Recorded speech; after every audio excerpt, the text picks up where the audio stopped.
bienvenida una semana más al podcast del Derecho Mercantil sin clases,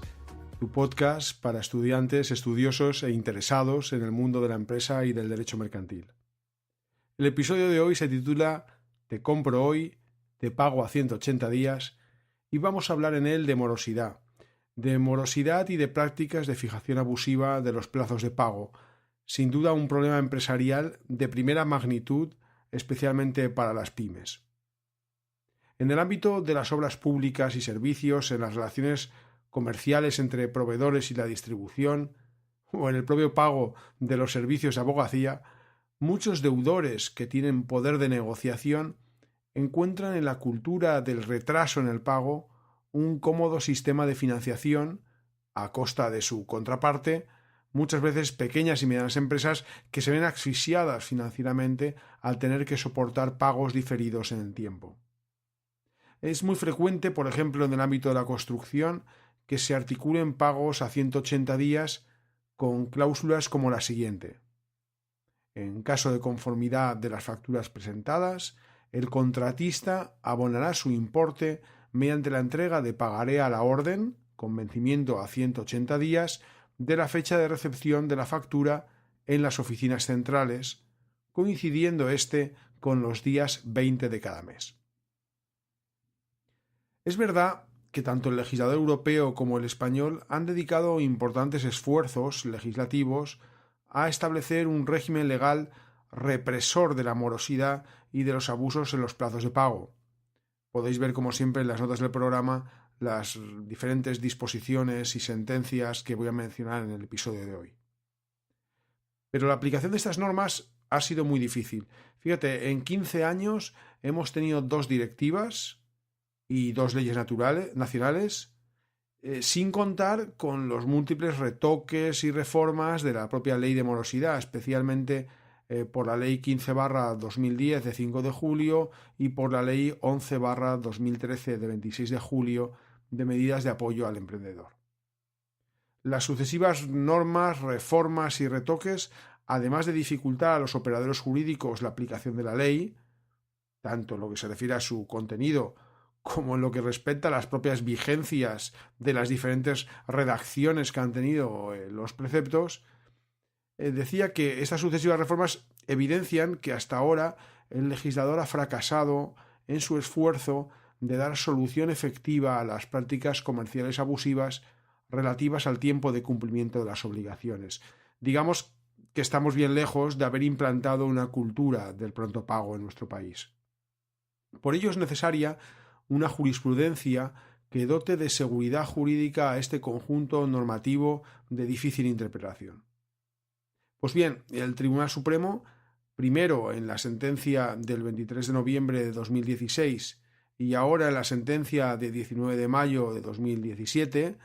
ha ratificado que esos aplazamientos son nulos de pleno derecho por ir en contra del artículo 4 de la Ley de Morosidad y que no pueden ampararse en la libertad contractual o las circunstancias del caso.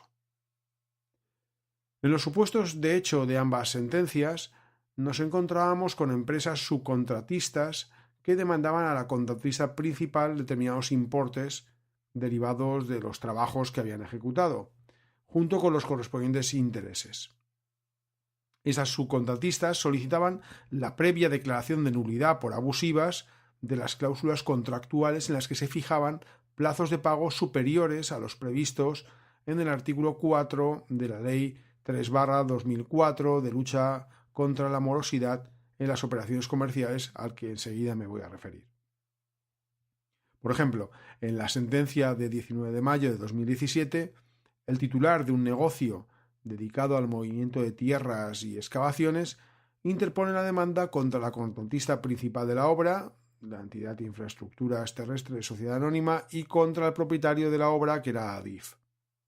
En el contrato entre la contratista adjudicataria y este subcontratista se establecía que los pagos se hacían mediante pagarés con un vencimiento a 180 días, contados desde la conformidad del contratista y la recepción de toda la documentación solicitada.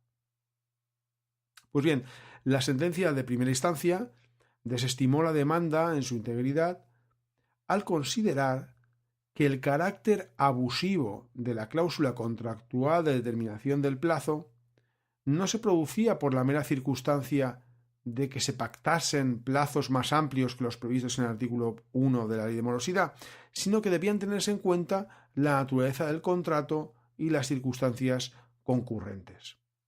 Examinadas estos, consideró que la determinación del plazo de pago prevista en el contrato no resultaba abusiva. Tampoco entendía la resolución de instancia de la sentencia del Supremo de 2016 que la cláusula en la que se pactaban 180 días fuera nula de pleno derecho. En aquel supuesto, la cláusula del contrato, junto al aplazamiento del pago instrumentado mediante pagarés a 180 días, señalaba que los precios se habían fijado de común acuerdo, incluyendo un tipo de interés no inferior al legal del dinero incrementado en 1,5 puntos. Y se decía que ese tipo de interés no inferior al interés legal del dinero incrementado en 1,5 puntos se justificaba precisamente porque había habido un aplazamiento acordado entre las partes sobre el pago de las facturas. De acuerdo con esa compensación expresamente pactada y teniendo en cuenta el resto de circunstancias del caso, la sala de instancia también consideraba en aquel supuesto que el término temporal establecido no podía calificarse de abusivo y que por tanto la cláusula contractual no era nula. ¿Y ello por qué? Pues porque parece existir una antinomia entre los artículos 4 y 9 de la Ley de Morosidad, sobre todo, evidentemente, antes de la reforma operada por la Ley de Emprendedores de 2013. Una antinomia respecto de la posibilidad de que las partes puedan pactar plazos de pago superiores a 60 días en las operaciones comerciales. Vamos a ver, aunque la normativa es muy confusa, voy a intentar hacerte llegar el contenido de la norma. De acuerdo con el artículo 4 de la ley, el tiempo de pago que debe cumplir el deudor es de 60 días desde la recepción de las mercancías o prestación del servicio, y ese plazo no puede ser ampliado. En la redacción del artículo 4.1 por la ley 15/2010, lo que se decía es: el plazo de pago que debe cumplir el deudor será el siguiente: 60 días después de la fecha de recepción de las mercancías o prestación de los servicios. Este plazo de pago no podrá ser ampliado por acuerdo entre las partes. Después de la Ley de Emprendedores de 2013, ahora la referencia tiene que hacerse al artículo 4.1 y 4.3 vigentes. En el 4.1 se dice que el plazo de pago que debe cumplir el deudor, si no se hubiera fijado fecha o plazo de pago en el contrato, será de 30 días naturales después de la fecha de recepción de la mercancía o prestación de los servicios. Luego hay otro contenido y en el número 3 se dice: los plazos de pago indicados en los apartados anteriores podrán ser ampliados mediante pacto de las partes sin que en ningún caso se pueda acordar un plazo superior a 60 días naturales. Por tanto, con la redacción vigente o con la redacción anterior, digamos que la regla es la de los 60 días sin pacto en contrario. Lo que sucede es que el artículo 9.1 de la propia ley señala que será nula una cláusula contractual o una práctica relacionada con la fecha o plazo de pago, otros extremos, cuando resulte manifiestamente abusiva en perjuicio del acreedor, teniendo en cuenta todas las circunstancias del caso. Luego, este artículo 9 parece considerar que el término del artículo 4.1 es subsidiario, de forma que los plazos que se aparten de los 60 días no serían nulos en todo caso, sino solo si se pueden reputar abusivos. Ante esta contradicción o ante este problema, las audiencias, o algunas de ellas, consideraban que el artículo 9, al establecer un control judicial de abusividad de los plazos contrarios a los plazos de pago, estaría admitiendo que es posible reconocer, en circunstancias determinadas, validez a pactos superiores a los 60 días.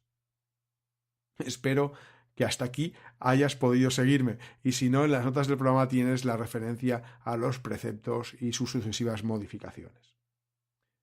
Pues bien, el Tribunal Supremo en estas dos sentencias ratifica de forma definitiva que el plazo máximo de pago de 60 días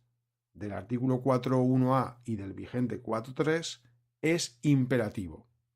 Por lo tanto, cualquier cláusula que establezca un plazo superior no es que sea susceptible de ser declarada abusiva, sino que es nula de pleno derecho por contravención de norma imperativa.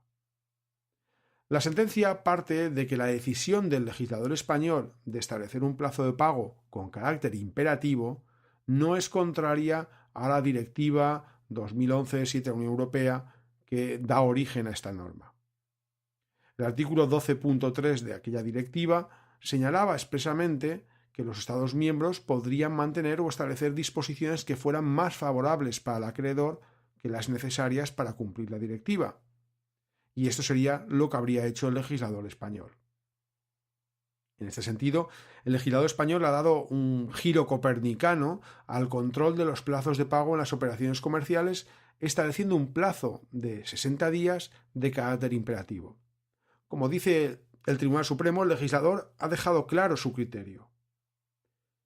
Pero me parece igualmente cierto el advertir que esta regla imperativa encaja mal tanto con los pilares de nuestro derecho contractual vigente, donde está el principio de autonomía de la voluntad del artículo 1255, como con el reconocimiento constitucional del derecho a la libertad de empresa. Además, paradójicamente, como ha destacado la doctrina, ese carácter imperativo a rajatabla puede impedir que determinadas pymes se beneficien de condiciones de pago más favorables en sus relaciones con proveedores que sean más grandes que ellas y que estén dispuestos a otorgarles mayores aplazamientos. En cualquier caso, la consecuencia de esta determinación del legislador es que la cláusula que conceda un plazo mayor a 60 días será nula de pleno derecho. Como señala el Tribunal Supremo, declarada dicha nulidad, la sentencia condenará al pago de los intereses previstos en la propia ley de morosidad respecto de los importes cuyo pago haya sido realizado con posterioridad a los 60 días, tomando como fecha de inicio la fijada en la relación que se aporte a la demanda. Se supone que la fecha de entrega de las certificaciones de obra en el caso de estas obras públicas. En nuestra opinión, no es esta la única solución. Se podría haber aplicado el plazo subsidiario general de 30 días para hacer correr los intereses o incluso haber contado los intereses del mismo día siguiente a la entrega. Otro aspecto destacado de esas sentencias del Tribunal Supremo es que subrayan que el control de abusividad de las cláusulas contractuales al que se refiere el artículo 9 de la Ley de Morosidad solo puede operar dentro del plazo legal máximo de aplazamiento, puesto que más allá de los 60 días la consecuencia es la nulidad. Con esta interpretación realmente el artículo 9 tiene un recorrido muy corto, porque su ámbito se limitaría al control de plazos de pago que puedan ser calificados como abusivos dentro de los 60 días, y me parece difícil concebir supuestos donde un plazo de 40 días o de 50 días, por poner un ejemplo, pudiera ser considerado abusivo atendiendo a los parámetros del artículo. De todas formas, dos sentencias específicas en tantos años de vigencia de la ley me plantean dudas sobre si esta norma sigue siendo o va a ser capaz de instaurar una cultura del pronto pago. Parece, desde luego, algo razonable que las pymes tengan miedo de denunciar por no perder los clientes, lo que determina que acepten plazos de pago dilatados en el tiempo o condiciones de morosidad alejadas del texto de la ley. También es lógico que la pequeña empresa desconfíe del siempre incierto resultado de un pleito, ¿no? A pesar de las facilidades que posibilitan el proceso monitorio o del reconocimiento de la legitimación activa que se hace a las asociaciones empresariales en sede de cláusulas y pactos abusivos. En cualquier caso, quizá estas dos sentencias, que dejan fijada por el momento la doctrina del Tribunal Supremo en la materia, ayuden a que las empresas empiecen a denunciar de verdad la imposición de condiciones de pago abusivas. ¿A ti qué te parece? Si consideras que puede ser de interés, te agradeceré como siempre que compartas este episodio y que pongas algún comentario o valoración en iTunes, Spreaker o la plataforma que utilices. Y como siempre, puedes contactar conmigo en los canales habituales, el blog, el canal de YouTube del Derecho Mercantil Sin Clases, en LinkedIn o en el correo electrónico fgonzalezcastilla@gmail.com. Un saludo y hasta el próximo jueves.